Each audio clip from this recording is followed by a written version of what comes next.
ಶುಭೋದಯ ಜ್ಯೋತಿಷ್ಯ ಕಿರಣ ವಿಶೇಷ ಕಾರ್ಯಕ್ರಮಕ್ಕೆ ಸ್ವಾಗತ. ನಾನು ಮಧು ನಾಗೇಶ್. ವೀಕ್ಷಕರೇ, ನಮ್ಮ ಇವತ್ತಿನ ಈ ಕಾರ್ಯಕ್ರಮದಲ್ಲಿ ದೃಷ್ಟಿ ದೋಷ ಮತ್ತು ಅದಕ್ಕೆ ಇರುವಂತಹ ಸರಳ ಪರಿಹಾರಗಳು ಯಾವುವು ಅನ್ನೋದರ ಕುರಿತಾಗಿ ಮಾತನಾಡೋಣ. ಅಂದರೆ ದೃಷ್ಟಿ ದೋಷ ಹೇಗೆ ಬರುತ್ತೆ, ಯಾರಿಂದ ಬರುತ್ತೆ, ಯಾರಿಗೆ ತಗಲುತ್ತೆ ಅನ್ನೋದರ ಕುರಿತಾಗಿ ಸಂಪೂರ್ಣ ಮಾಹಿತಿಯನ್ನು ಗುರೂಜಿ ನಿಮಗೆಲ್ಲ ತಿಳಿಸ್ತಾ ಬರ್ತಾರೆ.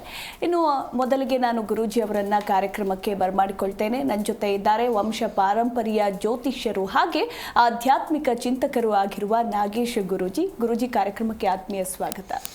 ನಮಸ್ಕಾರ. ವಾಗೀಶಾದ್ಯ ಸಮನಸಃ ಸರ್ವಸ್ತ್ರ ನಾಮಪಕ್ರಮೆ ಯಮ್ನತೋ ಕೃತಾಕೃತ್ಯ ಶುಹುತಂ ನಮಾಮಿ ಗಜಾನನಂ. ಗುರುಜಿ, ದೃಷ್ಟಿ ದೋಷ ಅಂದರೆ ಸರ್ವೇಸಾಮಾನ್ಯವಾಗಿ ಎಲ್ರಿಗೂ ಕೂಡ ದೃಷ್ಟಿ ಅನ್ನೋದು ಆಗ್ತಾನೇ ಇರುತ್ತೆ. ಅದರಲ್ಲೂ ವಿಶೇಷವಾಗಿ ಮಕ್ಕಳಿಗೆ ಹೆಚ್ಚಾಗಿ ದೃಷ್ಟಿ ಆಗುತ್ತೆ. ಸೊ ಹೇಗೆ ದೃಷ್ಟಿ ದೋಷ ಬರುತ್ತೆ, ಯಾರಿಂದ ಬರುತ್ತೆ, ಬಂದಾದಮೇಲೆ ಅದಕ್ಕಿರುವಂತಹ ಸರಳ ಪರಿಹಾರಗಳು ಏನೇನು ಅನ್ನೋದರ ಕುರಿತಾಗಿ ತಿಳಿಸ್ಕೊಡಿ. ದೃಷ್ಟಿ ದೋಷ ಅನ್ನುವಂಥದ್ದು ಹಲವು ಪೂಜಾ ವಿಧಾನಗಳಿಂದ ದೈವ ಹಾಗೂ ದೈವಿ ಶಕ್ತಿಯ ಯೋಗ ಬಲದಿಂದ ಎಲ್ಲ ಥರದ ದೃಷ್ಟಿ ದೋಷಗಳಿಗೆ ಪರಿಹಾರ ಮಾರ್ಗ ಅನ್ನುವಂಥದ್ದು ಜ್ಯೋತಿಷ್ಯದಲ್ಲಿ ತುಂಬ ವಿಧಾನಗಳಿದ್ದಾವೆ. ಜಾನಪದ ಅಂದರೆ ನಮ್ಮ ಹಳ್ಳಿಯ ಸೊಗಡು ಅನ್ನುವಂಥದ್ದು ಏನು ಹೇಳ್ತೀವೋ, ಜಾನಪದ ವಿಷಯದಲ್ಲಿ ದೃಷ್ಟಿ ದೋಷ ಅನ್ನುವಂಥದ್ದು ಹೇಗೆ ಅಂತಂದರೆ, ಮನೆ ಕಟ್ಟಡದಿಂದ ಆಗಿರ್ಬೋದು, ಮತ್ತು ಒಂದು ವ್ಯಕ್ತಿ ಉನ್ನತವಾದ ಸ್ಥಾನಕ್ಕೆ ಹೋಗಿರುವಂತಹ ಒಂದು ಹಸುಹೆ ಹೊಟ್ಟೆ ಕಿಚ್ಚು ಅಂತ ಹೇಳ್ತೀವಿ, ಅದರಿಂದ ಆಗಿರ್ಬೋದು, ಮಕ್ಕಳಲ್ಲಿ ಚಿಕ್ಕ ಮಕ್ಕಳಲ್ಲಿ ಒಂದು ಯಾವುದೇ ಒಂದು ಸೋಂಕು ತಗುಲೋದ್ರಿಂದನೂ ಕೂಡ ಒಂದು ದೃಷ್ಟಿ ದೋಷ ಅನ್ನುವಂಥದ್ದು ಆಗುವಂಥದ್ದು. ಎಲ್ಲ ಥರದ ದೃಷ್ಟಿ ದೋಷಗಳು ಹೇಗೆ ಪ್ರಭಾವ ಬೀಳುತ್ತವೆ ಮನುಷ್ಯನ ಮೇಲೆ ಅಂತಂದರೆ, ಮನುಷ್ಯನಲ್ಲಿ ಕಣ್ಣಿಗೆ ಕಾಣುವಂಥದ್ದು ಏನೇ ಆಗಿರ್ಬೋದು ತನ್ನಗೆ ದಕ್ಕಿಸ್ಕೋಬೇಕು ಅನ್ನುವಂಥದ್ರಿಂದ ದೃಷ್ಟಿ ದೋಷ ಅನ್ನುವಂಥದ್ದು ಪ್ರಥಮವಾಗಿ ಕ್ರಿಯೇಟ್ ಆಗುತ್ತೆ. ಮತ್ತು ಯಾರಿಗೆ ಏನು ಬೇಕು ಬೇಡಗಳು ಅನ್ನುವಂಥದ್ದು ಏನಿರುತ್ತದೆ ಅದನ್ನು ಪಡ್ಕೊಳ್ಳೋಕ್ಕಾಗದೆ ಹೋದಾಗ ಅವರಿಗೆ ದೃಷ್ಟಿ ದೋಷಗಳು ಅನ್ನುವಂಥದ್ದು ತನಗೆ ತಾನೇ ಬರುತ್ತದೆ. ಮತ್ತು ಮುಖ್ಯವಾಗಿ ಜ್ಯೋತಿಷ್ಯದ ಆಧಾರದ ಮೇರೆಗೆ ಜಾತಕದಲ್ಲಿ ಸೂರ್ಯ ಮತ್ತು ಚಂದ್ರನ ಪ್ರಭಾವ ಎಷ್ಟರ ಮಟ್ಟಿಗೆ ಲಗ್ನಾಧಿಪತಿ ಮೇಲೆ ಇದ್ದಾನೆ ಅನ್ನುವಂಥದ್ದು ತುಂಬ ಇಂಪಾರ್ಟೆಂಟ್ ಆಗುತ್ತೆ. ಸೂರ್ಯ ಚಂದ್ರ ಮಹಾತ್ಮನ ಯೋಗ ಬಲ ಅನ್ನುವಂಥದ್ದು ಲಗ್ನದ ಲಗ್ನಾಧಿಪತಿ ಮತ್ತು ಶನಿ ಮತ್ತು ರಾಹು ಇವರು ಯಾವ ದೃಷ್ಟಿಯಿಂದ ಸೂರ್ಯ ಮಹಾತ್ಮನನ್ನು ನೋಡ್ತಾ ಇದ್ದಾನೆ ಮತ್ತು ಜಾತಕನ ಜನ್ಮ ಲಗ್ನ ಅಂತಂದರೆ ಚಂದ್ರ ಮಹಾತ್ಮನ ಮೇಲೆ ಹೇಗೆ ದೃಷ್ಟಿಕೋನ ಬೀಳ್ತಾ ಇದೆ ಅನ್ನುವಂಥದ್ರ ಮೇಲೆ ಪರಿಣಾಮ ಬೀಳ್ತದೆ. ಹೀಗೆ ಬಿದ್ದಾಗ ದೃಷ್ಟಿ ದೋಷ ಅನ್ನುವಂಥದ್ದು ತನಗೆ ತಾನೇ ತನ್ನಲ್ಲೇ ಉಟ್ಕೊಳ್ಳುವಂಥದ್ದು ಒಂದು ದೋಷ, ಒಂದು ಕ್ರಿಯೇಟಿವಿಟಿ ಅಂತ ಅನ್ಕೋಬೋದು. ಕ್ರಿಯೇಟಿವಿಟಿ ಅಂತಂದರೆ ಏನು ನಮ್ಮಲ್ಲಿ ಕ್ರಿಯೇಟಿವಿಟಿ ಇರುತ್ತೋ ಅದನ್ನು ನಶಿಸಿ ಹೋಗುವಂಥದ್ದೇ ದೃಷ್ಟಿ ದೋಷ ಅನ್ನುವಂಥದ್ದು. ಜನಗಳಿಂದನೂ ಬರುತ್ತೆ ಮತ್ತು ಪ್ರಕೃತಿಯಿಂದ ಬರುವಂತಹ ಒಂದು ಅವಿಜ್ಞಾನ ಅನ್ನುವಂಥದ್ದು ಏನು ಬರುತ್ತಾಯಿತೋ ಅಂತಂದರೆ, ಓಡಾಡುವಂತಹ ಜಾಗದಲ್ಲಿ ಏನಾದರೂ ಕೆಟ್ಟು ಗಾಳಿ ಸೋಂಕುವಂಥದ್ದು, ಏನಾದರೂ ಒಂದು ಏನು ತಂತ್ರ ಕುತಂತ್ರಗಳು, ಮಾಟ ಮಂತ್ರ ಅನ್ನುವಂಥದ್ದು ಏನು ಹೇಳ್ತೀವೋ ಇವುಗಳಿಂದನೂ ಕೂಡ ಜನಗಳಿಂದ ಕ್ರಿಯೇಟ್ ಮಾಡುವಂತಹ ಸಮಸ್ಯೆಗಳಿಂದನೂ ಕೂಡ ದೃಷ್ಟಿದೋಷ ತಗುಲುವಂಥದ್ದು. ವಾಟೆವರ್ ಏನೇ ಆದ್ರೂ ಕೂಡ ದೃಷ್ಟಿದೋಷ ಅನ್ನೋದು ತಗುಲುವಂಥದ್ದು ಒಂದು ಅಸೂಹೆ, ಒಂದು ಹೊಟ್ಟೆ ಕಿಚ್ಚು, ಒಂದು ಹೀಗೋ ಅಂತ ಹೇಳಿ ಏನು ಹೇಳ್ತೀವೋ ಅದರಿಂದ ದೃಷ್ಟಿದೋಷ ಅನ್ನುವಂಥದ್ದು ಪ್ರಥಮವಾಗಿ ಸ್ಟಾರ್ಟ್ ಆಗುತ್ತದೆ. ಓಕೆ ಗುರುಜಿ, ಕಾಲರ್ ಇದ್ದಾರೆ, ಮಾತಾಡಿಸ್ಬಿಡೋಣ. ಹಲೋ. ಹಲೋ, ನಮಸ್ತೆ ಸರ್, ನಿಮ್ಮ ಹೆಸರು? ಮುನಿಸ್ವಾಮಿ ಅಂತ. ಸ್ವಲ್ಪ ಜೋರಾಗಿ ಮಾತಾಡಿ. ಎಲ್ಲಿಂದ ಕರೆ ಮಾಡಿದ್ದೀರಾ? ತುಮಕೂರು. ಓಕೆ, ಯಾರ ಬಗ್ಗೆ ಕೇಳಬೇಕಿತ್ತು? ಮಗಳ ಬಗ್ಗೆ ಕೇಳಬೇಕಾಯ್ತು. ಅವರ ಡೇಟ್ ಆಫ್ ಬರ್ತ್ ಹಾಗೆ ರಾಶಿ ನಕ್ಷತ್ರ ತಿಳಿಸ್ಕೊಡಿ. 19/10/2006. ಓಕೆ, ರಾಶಿ ನಕ್ಷತ್ರ? ರಾಶಿ ಕನ್ಯಾ ರಾಶಿ. ನಕ್ಷತ್ರ ಗೊತ್ತಿಲ್ಲ ಮೇಡಮ್. ಓಕೆ, ಮಾತಾಡಿ, ಗುರುಜಿ ಇದ್ದಾರೆ. ಹೆಸರು ಏನು ಹೇಳಿದ್ರಿ? ಪ್ರಿಯಾಂಕಾ. ಓಕೆ, ಪ್ರಿಯಾಂಕಾ ಕನ್ಯಾ ರಾಶಿ. ಓಕೆ, ಇವಾಗ ಪ್ರಶ್ನೆ. ಹಲೋ. ಹಾಂ, ಕೇಳಿಸ್ತಾ ಇದೆ. ಪ್ರಶ್ನೆ ಅದು ಒಂದು ಆರೋಗ್ಯ ಸ್ವಲ್ಪ ಯಾಕೋ ಸರಿಯಲ್ಲ ಗುರುಜಿ. 19/10/2006 ಅಲ್ವಾ? ಆರೋಗ್ಯದ ವಿಷಯಕ್ಕೆ ಸಂಬಂಧಪಟ್ಟಂಗೆ ಕನ್ಯಾ ಅಂದರೆ ಬುಧನ ಅಧಿಪತಿಯಾಗಿ ಕೇಳ್ತಾ ಇದ್ದೀರಾ ಮತ್ತು ಆರೋಗ್ಯಕ್ಕೆ ಸಂಬಂಧಪಟ್ಟಂಗೆ ರಾಹು ಮಹಾತ್ಮ ಅಂತ ಬರ್ತಾನೆ. ರಾಹು ಮೇಲೆ ಪ್ರಶ್ನೆ ಕೇಳಿದ್ರೆ ಅವರಿಗೆ ಅಂದರೆ ಇವಾಗ ಆಲ್ರೆಡಿ 3 ವರ್ಷಗಳಿಂದನೂ ತಾಯಿ ಗರ್ಭಗತವಾಗಿ ಬಂದಿರುವಂತಹ ರಾಹು ಕುಜ ದೋಷ ಅನ್ನುವಂಥದ್ದು ಬರ್ತೈತೆ. ಅಂದರೆ ದಶಾ ಭುಕ್ತಿಗಳ ಪ್ರಕಾರವಾಗಿ ರಾಹು ದಶಾ ಕುಜ ಭುಕ್ತಿ ಅನ್ನುವಂಥದ್ದು ನಡೀತಾ ಇದೆ. ಇನ್ನು 6 ತಿಂಗಳವರೆಗೂ ಸಾಮಾನ್ಯವಾಗಿ ಇದೇ ರೀತಿಯಲ್ಲಿ ಇರ್ತೈತೆ. ಮತ್ತು ವಿಶೇಷವಾಗಿ ಜನಗಳಿಂದನೇ ಆಗಿರುವಂತಹ ಒಂದು ದೃಷ್ಟಿದೋಷದಿಂದ ಆಗಿರ್ಬೋದು, ಮನೆ ಕುಟುಂಬಕ್ಕೆ ಸಂಬಂಧಪಟ್ಟಂತಹ ಒಂದು ಸಮಸ್ಯೆಯಿಂದ ಆ ಮಗುಗೆ ಎಫೆಕ್ಟ್ ಆಗ್ತಾ ಇದೆ.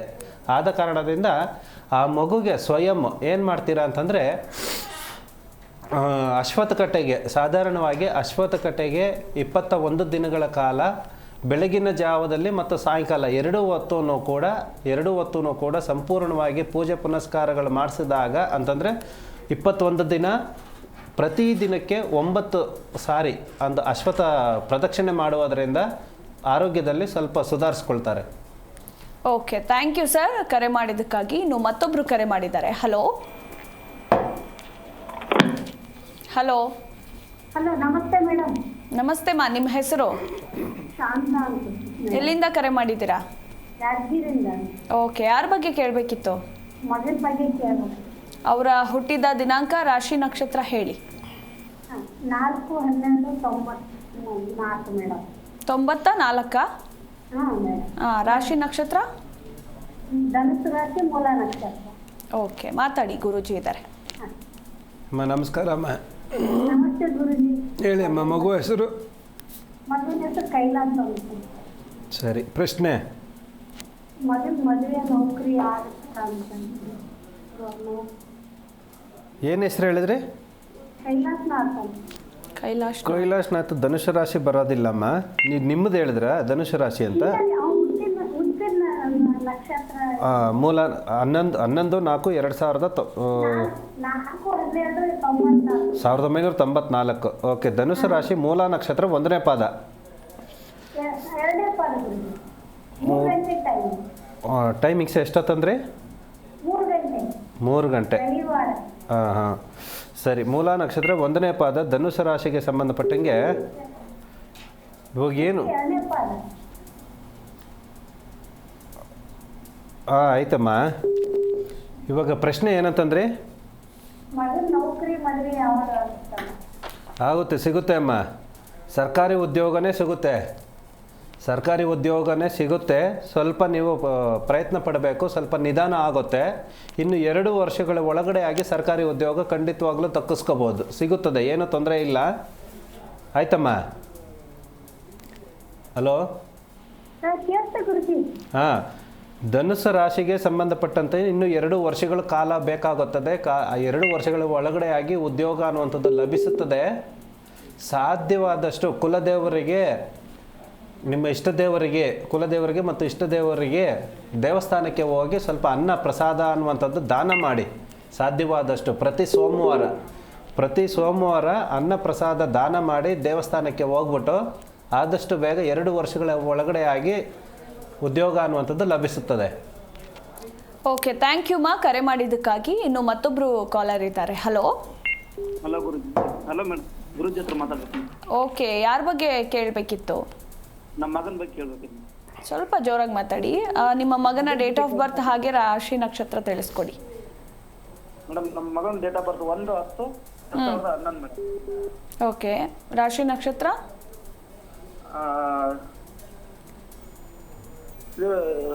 ರಾಶಿ ಗೊತ್ತಿಲ್ವಾ? ಪರವಾಗಿಲ್ಲ, ಮಾತಾಡಿ, ಗುರುಜಿ ಇದ್ದಾರೆ. ಗುರುಜಿ ಸರ್ ನಮಸ್ಕಾರ, ಹೇಳಿ. ಮಗು ಹೆಸರು? ನಾಗರಾಜ್ ಭೋಸ್ಲೆ ಅಂತ ಗುರುಜಿ. ಹೇಳಿ, ಏನು ಪ್ರಶ್ನೆ? ಗುರುಜಿ, ಅವರು ಓದ್ತಾ ಇಲ್ಲ ಸರಿಯಾಗಿ, ಅದಕ್ಕೋಸ್ಕರ ಏನು ಮಾಡ್ಬೇಕಂತ ಗೊತ್ತಾಗ್ತಿಲ್ಲ ಗುರುಜಿ. ವೃಶ್ಚಿಕ ರಾಶಿಗೆ ಸಂಬಂಧಪಟ್ಟಂಗೆ ಇವಾಗ ವಿದ್ಯಾಭ್ಯಾಸದಲ್ಲಿ ಕೇಳ್ತಾ ಇದ್ದೀರಾ. ಕುಜ ಅಧಿಪತಿ ಅನ್ನೋಂಥದ್ದು ಬರ್ತಾನೆ. ವಿದ್ಯಾಭ್ಯಾಸಕ್ಕೆ ಸಂಬಂಧಪಟ್ಟಂಗೆ ಇವಾಗ ಜನ್ಮ ರಾಶಿ ನಕ್ಷತ್ರದಲ್ಲಿ ರಾಹು ಮತ್ತು ಶುಕ್ರಗೆ ಸಂಬಂಧಪಡುವಂಥದ್ದು ವಿದ್ಯಾಭ್ಯಾಸ.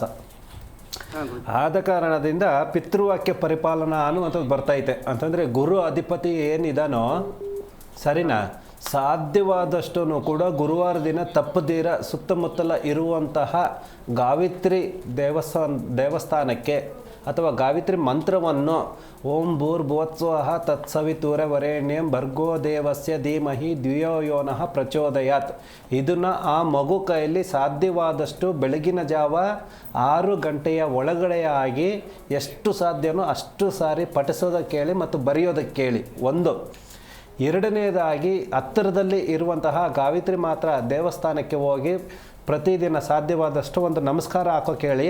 ಆದಷ್ಟು ಬೇಗ ವಿದ್ಯಾಭ್ಯಾಸದಲ್ಲಿ ಒಂದು ಉನ್ನತವಾದ ಸ್ಥಾನ ಬರ್ತೈತೆ. ಓಕೆ, ಥ್ಯಾಂಕ್ ಯು ಸರ್ ಕರೆ ಮಾಡಿದ್ದಕ್ಕಾಗಿ. ಎಸ್ ಗುರೂಜಿ, ಇನ್ನೂ ಸಾಕಷ್ಟು ಜನ ಕರೆ ಮಾಡ್ತಾ ಇದ್ದಾರೆ. ಹಾಗೆ ದೃಷ್ಟಿದೋಷದ ಬಗ್ಗೆ ಕೂಡ ಇನ್ನೂ ಸಾಕಷ್ಟು ಮಾಹಿತಿಯನ್ನು ತಿಳ್ಕೊಳ್ಳೋದಿದೆ, ಮಾತಾಡೋಣ. ಗುರೂಜಿ, ನಾವು ದೃಷ್ಟಿದೋಷದ ಕುರಿತಾಗಿ ಮಾತನಾಡ್ತಾ ಇದ್ರಿ. ಇನ್ನು ಈ ದೃಷ್ಟಿದೋಷ ಅನ್ನೋದು ಪ್ರಮುಖವಾಗಿ ಯಾರಿಗೆ ತಗಲುತ್ತೆ, ಯಾರಿಗೆ ತಗಲೋದಿಲ್ಲ ಅಂತ?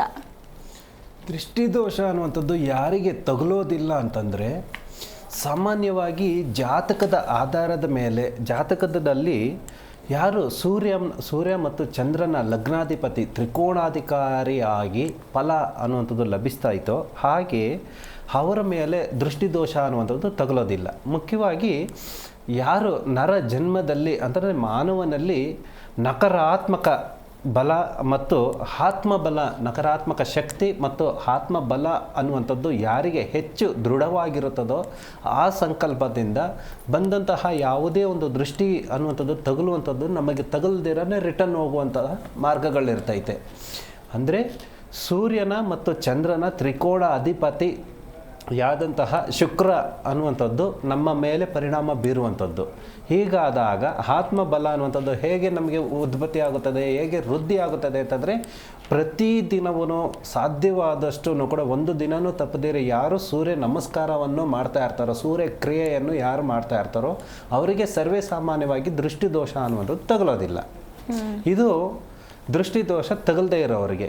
ದೃಷ್ಟಿದೋಷ ಯಾರಿಗೆ ಹೆಚ್ಚು ತಗುಲುತ್ತೆ ಅನ್ನುವಂಥದ್ದಾದರೆ, ಹೆಚ್ಚು ಯಾರು ನಕಾರಾತ್ಮಕವಾಗಿ ಯೋಚನೆ ಮಾಡ್ತಾ ಇರ್ತಾರೋ, ದುಷ್ಟ ಆಲೋಚನೆ ಮಾಡ್ತಾ ಇರ್ತಾರೋ, ಇನ್ನೊಬ್ಬರು ಯಾರಿಗೆ ನೋಡಿ ಅವರಂತೆ ನಾನೂ ಬದುಕಬೇಕು ಅನ್ನುವಂಥದ್ದು ಈಕ್ವಾಲಿಟಿ ಮಾಡ್ಕೊಳ್ತಾರೋ, ಮತ್ತು ಸೂರ್ಯ ಮತ್ತು ಚಂದ್ರನ ಮೇಲೆ ತ್ರಿಕೋಣ ಅನ್ನುವಂಥದ್ದು ರಾಹು ಮತ್ತು ಕೇತುವಿನ ದೃಷ್ಟಿ ಬಿದ್ದಾಗ, ವಕ್ರದೃಷ್ಟಿ ಅನ್ನುವಂಥದ್ದು ಬಿದ್ದಾಗ ಅವರಿಗೆ ಅಂಥ ಮನುಷ್ಯನಿಗೆ ವಕ್ರದೃಷ್ಟಿಯಿಂದ ಈ ದೃಷ್ಟಿದೋಷ ಅನ್ನುವಂಥದ್ದು ಸರ್ವಸಾಮಾನ್ಯವಾಗಿ ತಗುಲುತ್ತದೆ. ಆದ ಕಾರಣದಿಂದ ಈ ಯಾರು ದೃಷ್ಟಿದೋಷ ತಗುಲುವಂಥವ್ರಿಗೆ ಹೇಗೆ ಪರಿಹಾರ ಮಾಡ್ಕೋಬೇಕು ಅಂದರೆ, ಮನುಷ್ಯನ ಮೇಲೆ ಮಾತ್ರನೇ ಬೀಳೋದಿಲ್ಲ ಈ ದೃಷ್ಟಿದೋಷ ಅನ್ನುವಂಥದ್ದು.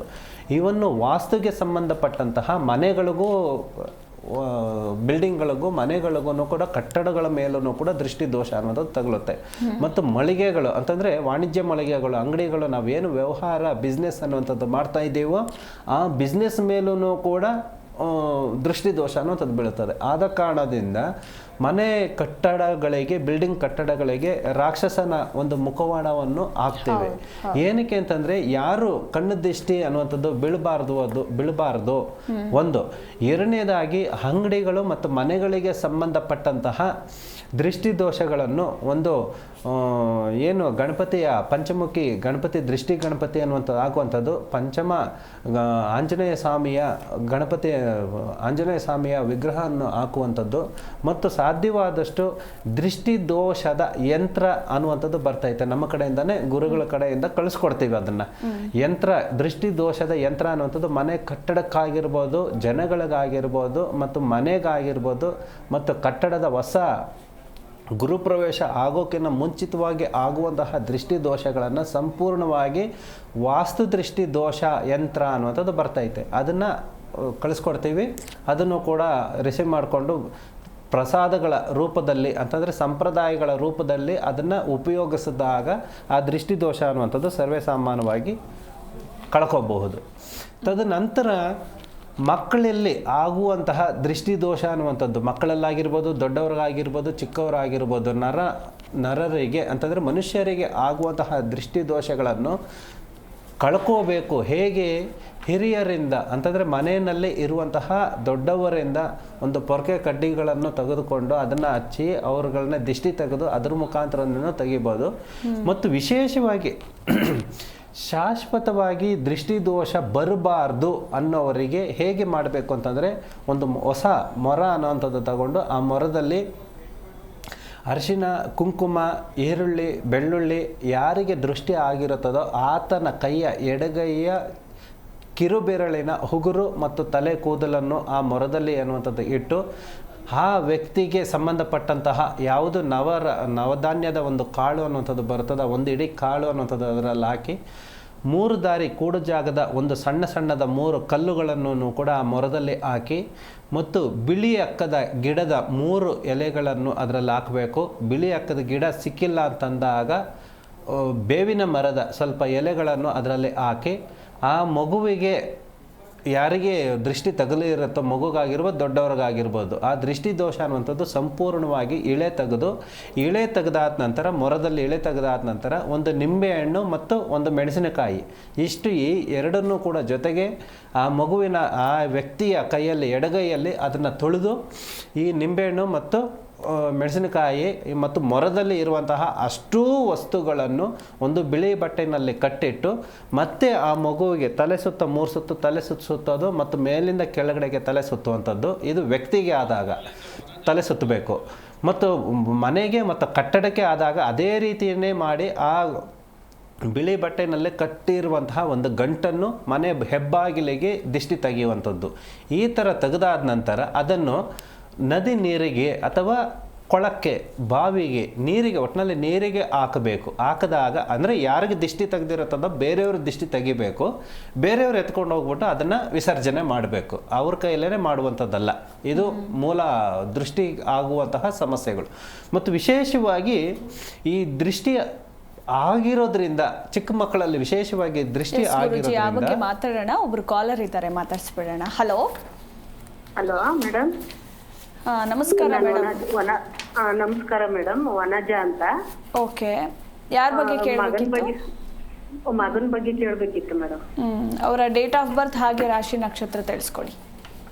2001 17ನೇ ತಾರೀಕು ಶನಿವಾರ 8:15 ಹುಟ್ಟಿರೋದು ಅವನು. ಮತ್ತೆ ಋಷಿಕ ರಾಶಿ. ಓಕೆ, ಮಾತಾಡಿ, ಗುರೂಜಿ ಇದ್ದಾರೆ. ನಮಸ್ಕಾರ ಗುರುಜಿ. ನಮಸ್ತೆ ಅಮ್ಮ. ಮಗು ಹೆಸರು ಯಶವಂತ್ ಅಂತ, GM ಯಶವಂತ್ ಅಂತ ಸ್ವಾಮೀಜಿ. ಏನಾಗಬೇಕಾಯ್ತು? ಏನು ಪ್ರಶ್ನೆ ಕೇಳಬೇಕು? ಅದೇ ಮುಂದೆ ಅವನ ಭವಿಷ್ಯ ಹೆಂಗಿದೆ ಸ್ವಾಮೀಜಿ? ಗೌರ್ಮೆಂಟ್ ಜಾಬ್ ಆಗುತ್ತಾ? ಈಗ ಅವನು ಓದ್ತಾವನೆ, MCA ಮಾಡಿದಾನೆ, ವರ್ಕ್ ಮಾಡ್ತಾವನೆ. ಅವನು ಗೌರ್ಮೆಂಟ್ ಜಾಬ್ ಟ್ರೈ ಮಾಡಿದ್ರೆ ಆಗುತ್ತಾ ಅಂತ ಒಂಚೂರು ಕೇಳಬೇಕು. ಆಯಿತು. ವೃಶ್ಚಿಕ ರಾಶಿಗೆ ಕುಜ ಅಧಿಪತಿ ಅನ್ನೋಂಥದ್ದು ಬರ್ತಾನೆ. ಕುಜ ಅಧಿಪತಿಯಾಗಿ ಅಂತಂದರೆ ನಿಮಗೆ ಇರುವಂತಹ ಜಾಗದಲ್ಲಿ ವಾಸ್ತು ದೋಷದಿಂದ ಆಗಿರ್ಬೋದು ಅಥವಾ ನಿಮ್ಮ ಬಲ ಅಂತಂದರೆ ಗುರುವಿನ ಬಲ, ತಂದೆ ತಾಯಿಯ ಆಶೀರ್ವಾದ ಬಲ ಅನ್ನುವಂಥದ್ದು ಅವನಿಗೆ ಮಾಡುವಂತಹ ಉದ್ಯೋಗದಲ್ಲಾಗಿರ್ಬೋದು, ಅಂತಂದರೆ ಬಿಸ್ನೆಸ್ನಲ್ಲಾಗಿರ್ಬೋದು, ಎಲ್ಲ ರೀತಿಯಲ್ಲೂ ಆಸಕ್ತಿ ಮುಂದ್ಗಡೆ ಖಂಡಿತವಾಗ್ಲೂ ಬರುತ್ತೆ. ಇನ್ನೂ ಟೈಮ್ ಇದೆ. ಇನ್ನು 3 ವರ್ಷಗಳ ಕಾಲ ಕಾಯಬೇಕಾಗುತ್ತೆ ಅಮ್ಮ. 3 ವರ್ಷಗಳ ಕಾಲ ಕಾಯಬೇಕಾಗುತ್ತೆ. ಖಂಡಿತವಾಗ್ಲೂ ಕೂಡ ಉದ್ಯೋಗ ಅಥವಾ ಬಿಸ್ನೆಸ್ ಅನ್ನುವಂಥದ್ದಕ್ಕೆ ಯಾವುದೇ ವಿಷಯಗಳಿಗೆ ಕೈ ಹಾಕಿದ್ರೂ ಸಕ್ಸಸ್ ಅನ್ನುವಂಥದ್ದು ಕಂಡು ಬರ್ತೈತೆ. ಮುಖ್ಯವಾಗಿ ಮನೆಗೆ ಸಂಬಂಧಪಟ್ಟಂತಹ ವಾಸ್ತು ದೋಷ ಮತ್ತು ನಿಮಗೆ ಅಂತಂದರೆ ತಂದೆ ತಾಯಿಯವರು ಅವನ ಆಲೋಚನೆಗಳು, ಅವನ ಇಚ್ಛಾಶಕ್ತಿ ಅನ್ನುವಂಥದ್ದು ಏನಿದೆಯೋ, ಅವನ ಧೈರ್ಯ ಅನ್ನುವಂಥದ್ದು ಏನಿದೆಯೋ ಅದಕ್ಕೆ ಸ್ವಲ್ಪ ತಾಸು ಕೊಡುವಂಥದ್ದು ಬೇಕಾಗುತ್ತದೆ. ಆದ ಕಾರಣದಿಂದ ಉದ್ಯೋಗಕ್ಕೆ ಸಂಬಂಧಪಟ್ಟಂತಹ ಒಂದು ಪೂಜಾ ಪುನಸ್ಕಾರಗಳು ಅನ್ನೋಂಥದ್ದು ಇದ್ದಾವೆ. ಆ ಪೂಜೆಗಳನ್ನು ಮಾಡಿಕೊಂಡು ಇಷ್ಟು ದಿನಗಳ ಕಾಲ ಅಂತಂದರೆ 3 ವರ್ಷ ಟೈಮ್ ಕೊಡ್ತಾ ಇದ್ದೀವಲ್ಲ, ಇನ್ನೂ ದಕ್ಕಬೇಕು ಅಂತಂದರೆ, ಉದ್ಯೋಗ ದಕ್ಕಬೇಕು ಅಂತಂದರೆ ಇನ್ನೂ 3 ವರ್ಷಗಳ ಕಾಲ ಇದೆ. ಸೊ ಅವನ ರೆಸ್ಯೂಮ್ನು ತಗೊಂಡು ಮತ್ತು ಅವನ ಹೆಸರು, ಡೇಟ್ ಆಫ್ ಬರ್ತ್, ಅವನು ಒಂದು ಫೋಟೋ ನಮಗೆ ಕಳಿಸ್ಕೊಡಿಬೇಕಾದ್ರೆ ಗುಪ್ತವಾಗಿ ನಿಮ್ಮಲ್ಲಿರುವಂತಹ ಸಮಸ್ಯೆಗಳನ್ನ ಪರಿಹಾರ ಮಾಡಿ ನಿಮಗೊಂದು ಪ್ರಸಾದ ಕಳಿಸ್ಕೊಡ್ತೀವಿ. ಅದನ್ನು 1 ಮಂಡಲ ಕಾಲ ಅಂತಂದರೆ 1 ಮಂಡಲ ಕಾಲ ನಾವು ಹೇಳಿದ ರೂಪದಲ್ಲಿ ಪದ್ಧತಿಯಾಗಿ ಪೂಜೆಗಳನ್ನ ಮಾಡಿದಾಗ ನಿಮಗೆ ಉದ್ಯೋಗ ಅನ್ನುವಂಥದ್ದು ಲಭಿಸುತ್ತದೆ ಅಮ್ಮ. ಓಕೆ, ಥ್ಯಾಂಕ್ ಯು ಮೇಡಮ್, ಕರೆ ಮಾಡಿದ್ದಕ್ಕಾಗಿ. ಎಸ್ ಗುರುಜಿ, ಇನ್ನು ಮಕ್ಕಳಲ್ಲಿ ಆಗುವಂತಹ ದೃಷ್ಟಿಗೆ ನಿವಾರಣೆಗಳೇನೇನು ಅದ್ರ ಬಗ್ಗೆ ಹೇಳ್ತಾ ಇದ್ರೆ. ಹಾಗೆ ಮತ್ತೊಂದು ಕಡೆ ಈಗ ನಾವು ಗಮನಿಸಬಹುದು ಗುರುಜಿ, ಅಂಗಡಿಗಳಲ್ಲಿರಬಹುದು, ಮನೆಗಳಲ್ಲಿರಬಹುದು, ನಿಂಬೆಹಣ್ಣು ಮತ್ತು ಮೆಣಸಿನಕಾಯಿ ಕಟ್ಟಿರ್ತಾರೆ. ಸೊ ಇದು ಹೇಗೆ ವರ್ಕ್ ಆಗುತ್ತೆ, ಅದರ ಎಫೆಕ್ಟ್ಗಳು ಏನೇನು ಅಂತ? ಆಗಲೇ ಹೇಳಿದಾಗೆ ಮುಖ್ಯವಾಗಿ ಮಕ್ಕಳಲ್ಲಿ, ಚಿಕ್ಕ ಮಕ್ಕಳಲ್ಲಿ 11-12 ವರ್ಷ ಬರೋವರೆಗೂ ಕೂಡ ಮಕ್ಕಳಲ್ಲಿ ಅಂದರೆ ಮಲಗಿರುವಾಗ ಹಾಸಿಗೆನಲ್ಲೇ ಅಂದರೆ ಮೂತ್ರ ವಿಸರ್ಜನೆ ಮಾಡುವಂಥದ್ದು ಸರ್ವೇ ಸಾಮಾನ್ಯವಾಗಿ ಕೆಲವ್ರ ಮಕ್ಕಳಿಗೆ ಏನೇ ಪ್ರಯತ್ನಗಳ ಪಟ್ಟರೂ ಕೂಡ, ಅಂತಂದರೆ ಹಾಸ್ಪಿಟ್ಲು ಮೆಡಿಷನ್ನು ಮತ್ತು ದಿಷ್ಟಿ ತೆಗೆದ್ರೂ ಕೂಡ ಆಗದೇ ಇರೋರಿಗೆ ವಿಶೇಷವಾಗಿ ಅದು ಯಂತ್ರ ಅನ್ನುವಂಥದ್ದು ಬರ್ತೈತೆ, ಮೃತ್ಯುಂಜಯ ಯಂತ್ರ ಅನ್ನುವಂಥದ್ದು ಬರ್ತೈತೆ. ಆ ಯಂತ್ರ ಸಂಬಂಧಪಟ್ಟಂಗೆ ಏನು ದಿಷ್ಟಿ ತಗಲಾಗಿರುವುದರಿಂದ ಅವ್ರಿಗೆ ಶಾಶ್ವತವಾಗಿ ಪರಿಹಾರ ಮಾರ್ಗ ಅನ್ನುವಂಥದ್ದು ನಾವು ನಮ್ಮ ಕಡೆಯಿಂದ ಯಂತ್ರ ಮಾರ್ಗ ಅನ್ನುವಂಥದ್ದು ಕಳಿಸ್ಕೊಡ್ತೀವಿ. ಅದನ್ನು ಅವರು ಯಾವ ರೂಪದಲ್ಲಿ ಉಪಯೋಗಿಸ್ಕೋಬೇಕು ಅನ್ನೋಂಥದ್ದು ಹೇಳ್ಕೊಡ್ತೀವಿ. ಅದನ್ನು ಮಾಡಿದಾಗ ಮಕ್ಕಳಲ್ಲಿ ಮೂತ್ರ ವಿಸರ್ಜನೆ ಆಗುವಂಥದ್ದು ಹಾಸಿಗೆನಲ್ಲಿ ಕಂಪ್ಲೀಟಾಗಿ ಒಂದು 4-5 ದಿನದಲ್ಲೇ ನಿಲ್ಲುವಂತಹ ಮಾರ್ಗ ಅನ್ನುವಂಥದ್ದು ಕಂಡು ಬರ್ತಾ ಇದೆ. ಅದನ್ನು ತಿಳಿಸ್ಕೊಡ್ತೀವಿ. ಎರಡನೇ ಕಾಲರ್ ಇದ್ದಾರೆ, ಮಾತಾಡಿಸ್ಬಿಡೋಣ. ಗೌರಿಬಿದನೂರಿಂದ ಕರೆ ಮಾಡಿದ್ದಾರೆ. ಹಲೋ ಹಲೋ ಹಲೋ ಪಾರ್ವತಿ ಅವರೇ, ನನ್ನ ಧ್ವನಿ ಕೇಳಿಸ್ತಿದ್ಯಾ? ಎಸ್, ಕರೆ ಕಟ್ಟಾಗಿದೆ ಅನ್ಸುತ್ತೆ. ಎಸ್ ಗುರುಜಿ, ಮುಂದುವರಿಸಿ. ವಾಣಿಜ್ಯಗಳಲ್ಲಿ ಅಂತಂದರೆ ಅಂಗಡಿಗಳಿಗೆ ಸಂಬಂಧಪಟ್ಟಂತೆ ಏನಕ್ಕೆ ಪ್ರತಿ ಸಾಯಂಕಾಲ ದಿನದಂದು ಅಂದರೆ ಬೆಳಗಿಂದ ಸಾಯಂಕಾಲ ಆಗೋವರೆಗೂ ಕೂಡ ಆಗುವಂತಹ ಬಂದು ಹೋದಂತಹ ಜನಗಳಲ್ಲಾಗಿರ್ಬೋದು ಮತ್ತು ಓಡಾಡುವಂತಹ ಜನಗಳಲ್ಲಿ ನಮ್ಮ ಅಂಗಡಿಗಳ ಕಡೆ ನೋಡಿದಾಗ ದೃಷ್ಟಿ ತಗಲುವಂಥದ್ದು ಸರ್ವೇ ಸಾಮಾನ್ಯವಾಗಿ ಅಂಥದ್ದು ಕಂಡು ಬರ್ತೈತೆ.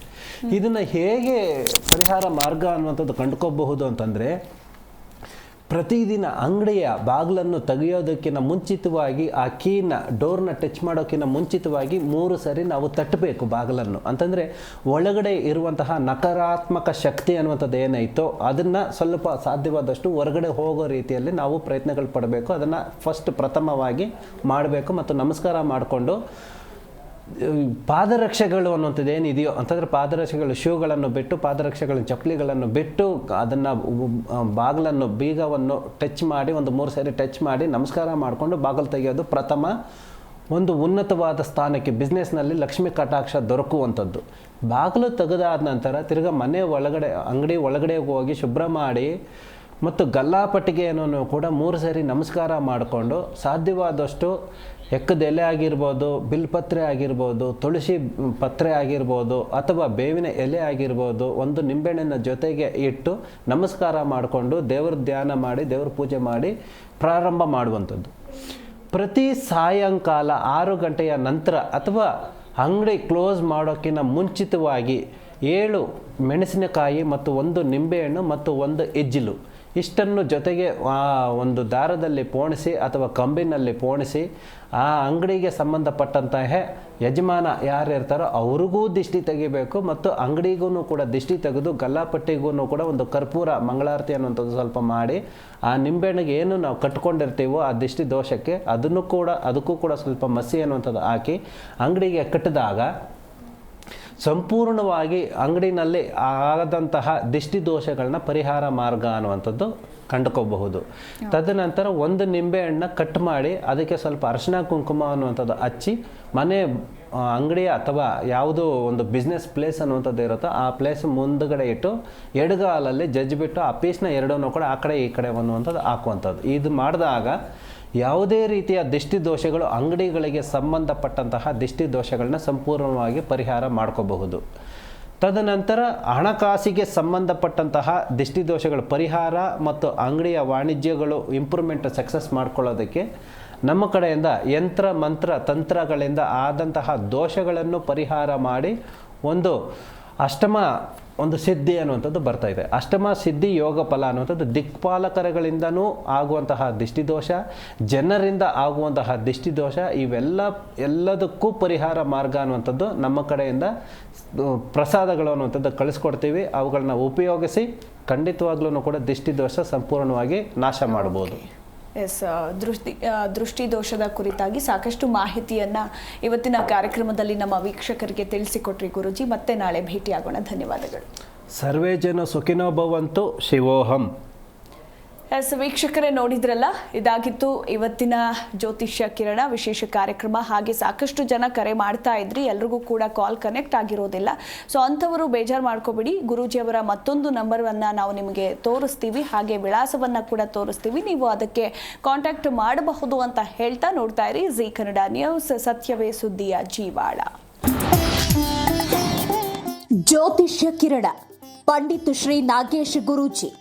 ಸಂಪರ್ಕಿಸಬೇಕಾದ ವಿಳಾಸ ರಾಜರಾಜೇಶ್ವರಿ ಟೆಂಪಲ್ ಮುಂಭಾಗ, ಫಸ್ಟ್ ಮೇನ್, 3ನೇ ಬ್ಲಾಕ್, 4ನೇ ಸ್ಟೇಜ್, ರಾಜರಾಜೇಶ್ವರಿ ನಗರ, ಬೆಂಗಳೂರು 560098. 9900089019 9900089018.